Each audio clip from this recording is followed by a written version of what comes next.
Bonjour Lily. Bonjour Pedro. Je suis content de te voir. Comment ça va? Je vais bien, merci. Et toi? Nickel. Tu habites où? Ah, j'habite en Argentine, le pays du tango. Et tout, tu habites où? Ah, c'est parfait. Mais malheureusement, on est loin. J'habite en Suisse, le pays des riches. Je l'imaginais bien. T'es belle. Merci, c'est gentil. Alors, dis-moi un peu plus sur toi. T'as quel âge? T'as des enfants? T'es mariée? Non, je suis célibataire et j'ai 30 ans. Et toi? Ah, tu sais, je suis aussi célibataire et j'ai 29 ans. D'accord. Ils viennent d'où tes Ah, parents? mon père est originaire de l'Argentine et ma mère, elle vient du Mexique. Et les tiens? Mon père, il est iranien et ma mère, elle vient de France, Paris. Alors, dis donc, ta mère devrait être une femme amoureuse. Oui, bien sûr. En fait, c'est elle qui a demandé en mariage à mon père. En fait, je suis désolé si je ne parle pas très bien français, je suis en train de l'apprendre maintenant. Mais non, tu parles très bien français. Et quelles autres langues tu parles? Bien sûr, comme tout le monde, je parle anglais. Comme la langue maternelle, je parle espagnol. Eh bien, Comme moi, je parle anglais et j'apprends aussi l'espagnol. tu apprends l'espagnol, c'est perfect, alors c'est parfait. Tu sais que j'adore les pays européens, spécialement la France et la Suisse. Alors, raconte un peu, qu'est-ce qui se passe Super. là-bas? La Suisse est vraiment belle.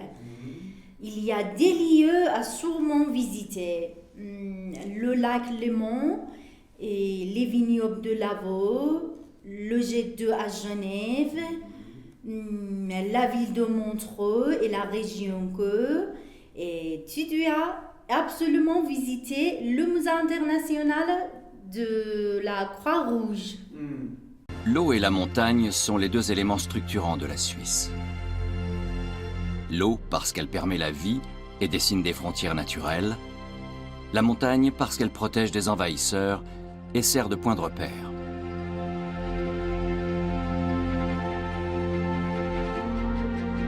Contrairement à la plupart des pays européens, la Suisse n'est pas unie par une langue commune, mais par une idée, la liberté.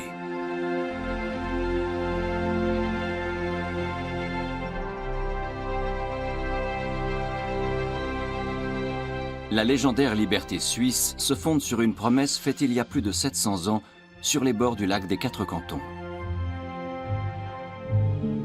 La Sarine qui traverse Fribourg marque une frontière linguistique, le Röstigraben, ou barrière des Rösti.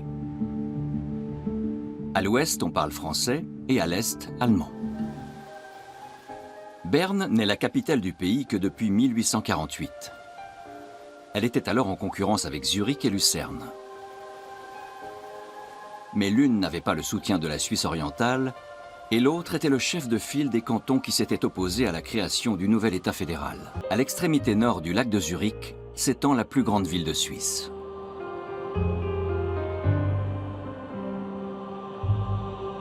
Zurich est depuis toujours en compétition avec les autres cantons.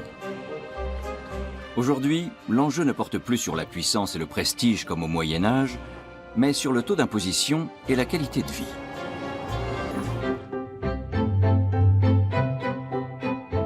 Genève s'est imposée comme capitale de la diplomatie. Mais la ville est surtout connue pour son célèbre jet d'eau qui crache 500 litres d'eau à la seconde. Le jet d'eau a été conçu à l'origine comme vanne de sécurité pour les machines des joailliers et des horlogers.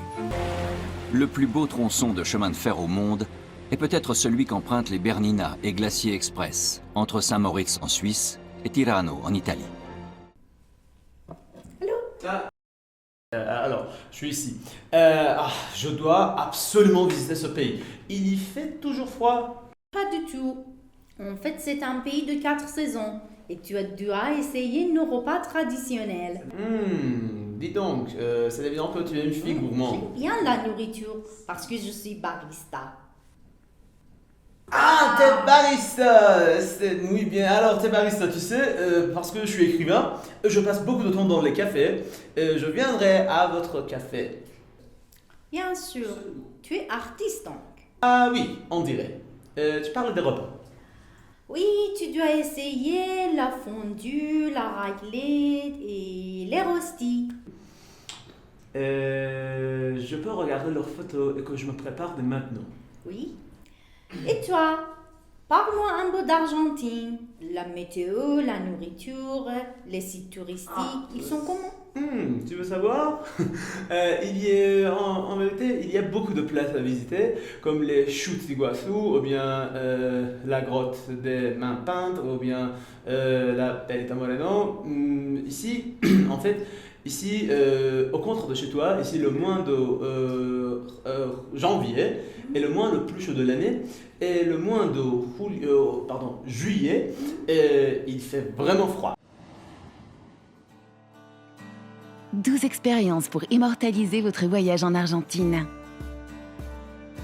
On commence notre tour de l'Argentine avec les parcs nationaux Ischigualasto et Talampaya, célèbres pour abriter de véritables trésors scientifiques. Ici, on peut admirer des collections particulièrement riches de fossiles d'animaux et de végétaux datant de plus de 200 millions d'années.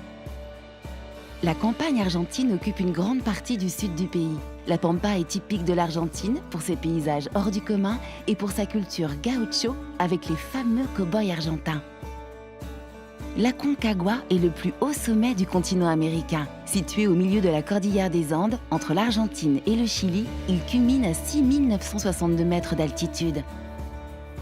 On poursuit avec la ville portuaire d'Ushuaia. C'est un lieu unique au monde car c'est ici que se trouvent les terres les plus australes de notre planète, aux portes de l'Antarctique. Passons au superbe canyon de Quebrada de Humahuaca. Le nord de l'Argentine est l'une des plus belles régions du pays. Ses paysages désertiques et sa culture quechua donnent un charme très particulier et dépaysant. Avis aux amateurs, Mendoza est connue pour être la capitale argentine du vin. Il est vrai qu'en la matière, les Argentins n'ont rien à nous envier. L'Argentine a parfois des airs européens. La ville de San Carlos de Bariloche en est le parfait exemple. Prenez le temps de flâner pour vous imprégner de son ambiance et admirer son architecture. El Chaltén, c'est avant tout un adorable petit village perdu dans les montagnes. Les maisons en bois, les balcons fleuris, les habitants chaleureux, les cafés qui proposent de délicieux chocolats chauds. Il règne ici une atmosphère paisible et hors du temps. Encore un lieu incontournable, les chutes d'Iguassou. Cachées au milieu de la forêt tropicale, à cheval entre l'Argentine et le Brésil, les chutes d'Iguassou sont une merveille de la nature. Ces cascades gigantesques sont l'une des plus grandes et impressionnantes du monde. On termine avec Buenos Aires. Cosmopolite et dynamique, la capitale argentine est pleine de charme. Chaque quartier est à lui seul un incontournable. La ville témoigne d'un beau mélange culturel entre héritage italien et espagnol. Bon